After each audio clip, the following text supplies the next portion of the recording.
Right, 3, 2, 1.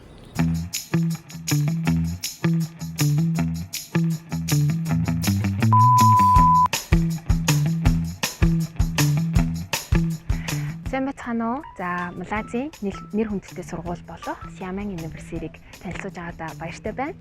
За, тэгээд би ирээд 2 сар болж байгаа ч гэсэн сургуулаа одоо чадах чинээ гэрээ танилцуулахыг хичээнэ.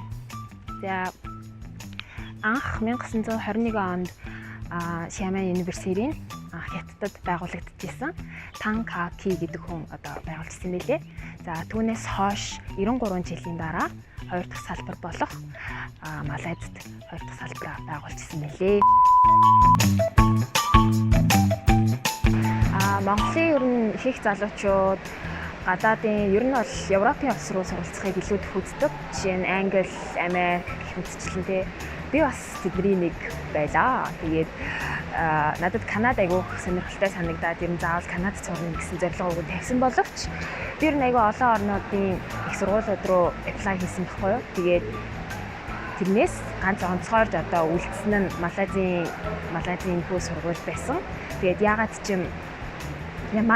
юм зүгээр л Малайзд яагаад сурч болохгүй гэж гисэн бодол надад гид төрөөд тэгээд Малайзд ирсэн байгаа.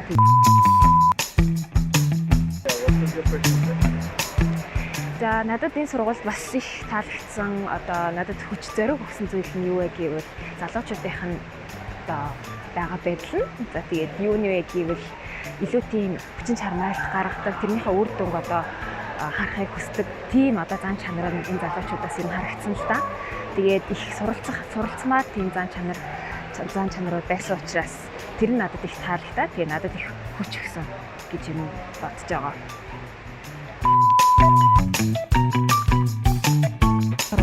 Маш олон одоо орны залуучууд суралцдаг юм лээ.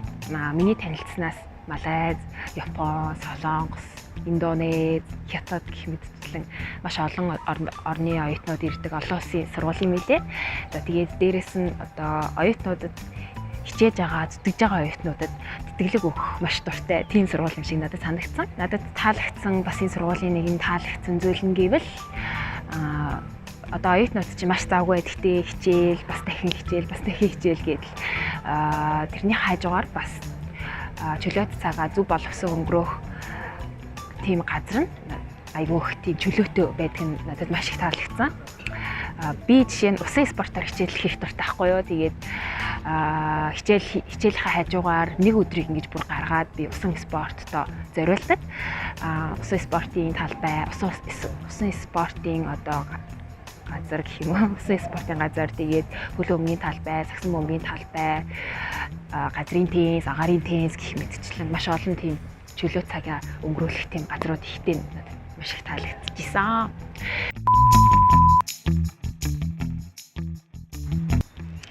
За, тэгээд залуучуудаа сүүлд нь хэлэхэд Xiamen University-г сонгоорой. Та бүхэн хичээл зүтгэл гаргаад амжилттай сураад хүссэн тэтгэлгээ аваарай гэж хүсэж байна. Баяртай.